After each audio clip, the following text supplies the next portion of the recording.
What is happening, team? Welcome back to another YouTube video. If you're new and you've just stumbled across my channel, welcome. So apologies before we even start. I was filming the whole workout and then I come to watch it again and I've realised that the music in the gym is far too loud and you can't hear me, and I will get done for copyright. So this whole video is just going to be a voiceover. So today's video is just going to be the 4 best leg exercises that I have found to develop my legs and help me get stronger over the years. And the best thing with this is it doesn't require any machine. So you can do this at home, you can do this in any functional gym or any commercial gym that you have access to. So if you're in a pure gym like me, you can do it in there. If you have access to a leisure centre, you can do that. And the nice thing is you can actually do this with just dumbbells with a few little tweaks.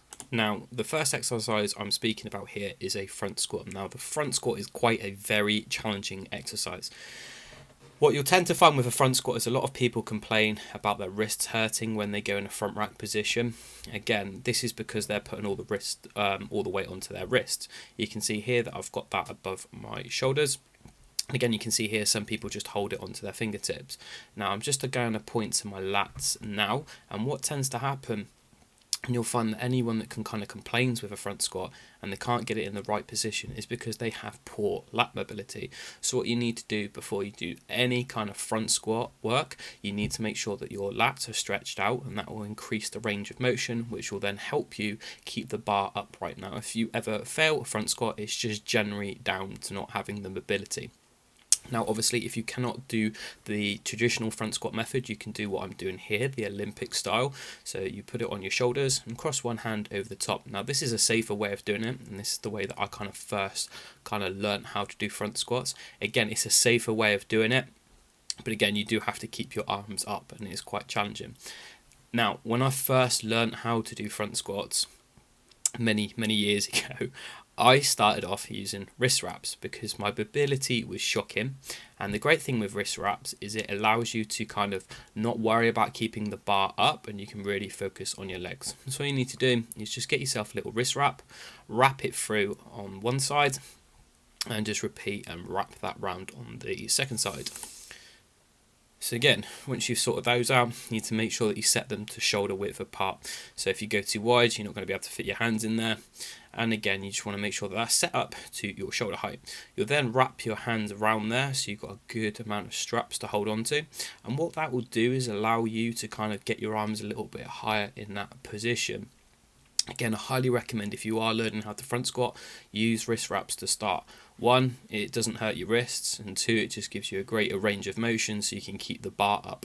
Now, like I keep speaking about, the most important thing when it comes to front squatting is keeping your elbows up nice and tall. If your elbows drop, the weight is going to come falling off and it's going to land out in front of you. So when you see a lot of people round their back when they're doing it, 1, they've got poor core stability, and 2, obviously they're leaning forward. So again, you can see here that I've got the wrist wraps. I'm going into that position and I'm keeping my elbows up. So for those that obviously want to learn how to do front squats, I'd recommend invest in a pair of wrist wraps and just taking your time and learning the exercise. It's completely different to a back squat, but like I said, there's more benefits of doing a front squat. So core stability, and also you can engage your quads more. Key thing with this one is to keep your chest upright and looking forward. So that's one of my favourite exercises to develop your quads.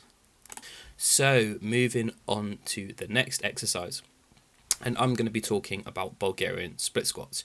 So what you'll tend to find with any kind of exercises is you want to do a big compound lift like we did with the front squat, but you've also want to do some unilateral work. So basically you're working one side independently. So you're just putting all the weight on the left leg will work, and then you'll swap over and do the right leg. So that's why I'm a big advocate of doing unilateral work. So if you do have a weakness in one of your legs, you can work on that and make sure that that leg is a lot stronger.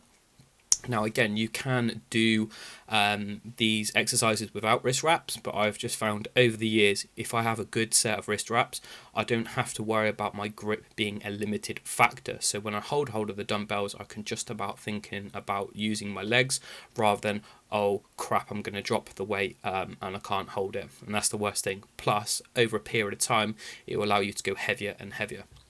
So with a Bulgarian split squat, I'd always recommend doing the weaker leg first.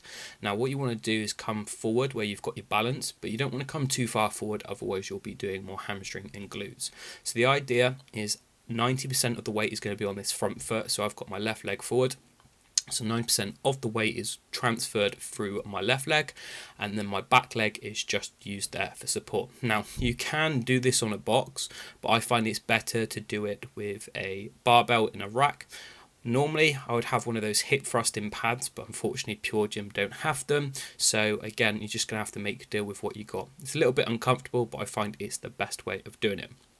So again, making sure that the back leg is just for support.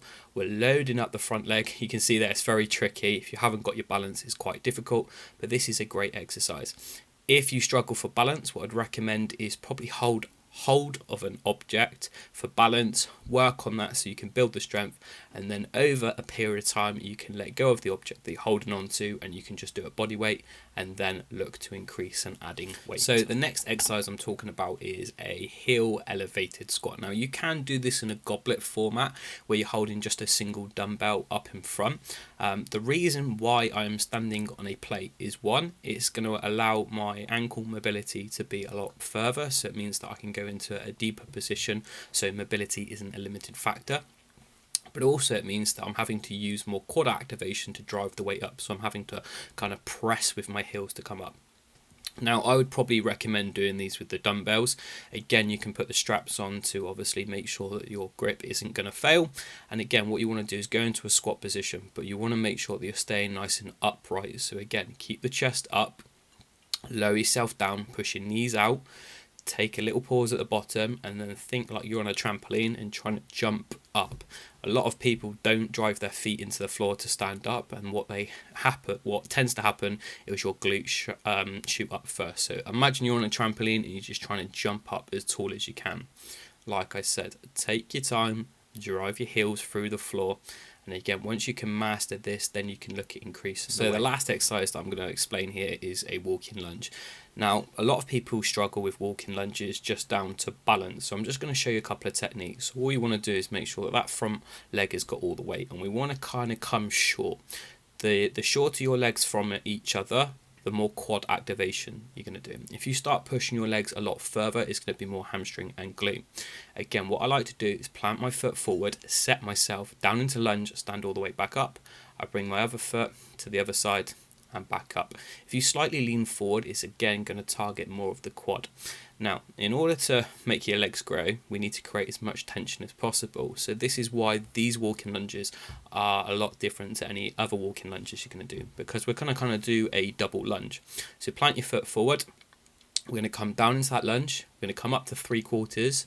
The trick is not to lock your legs. You come back down again and back up. Bring that leg into the center. Relax. Swap legs over. Nice and short. Move your leg forward. 3/4 lunge all the way down and back up. What this is doing is putting more time under tension on the leg, making it having to work a lot harder, and again creating more tension on the load is what's going to help us grow the muscle. So again, foot in the middle, step forward, down, 3/4, down, keep the tension and stand up. And trust me guys, if you do this and do these exercises, you'll see a massive difference in your leg development. Guys, that is now the end of the video. I hope you guys have enjoyed it. I personally really enjoyed making this kind of style of content. This is what I'm passionate about. So again, hopefully you've picked up a few things and I can get you into kind of doing a little bit more functional fitness and a little bit more bodybuilding. If you have enjoyed the video, please can you give it a thumbs up? That will help out massively. And second of all, subscribe if you're not already subscribed to the channel, because you're going to be part of something amazing. So the next couple of videos that I'll be posting are going to be training. So obviously this is a fitness channel and I want to obviously put out a bit more content, most importantly making sure that you guys are training harder and smarter. So enough of that said, I will catch you in the next video. Look after yourselves and keep it real.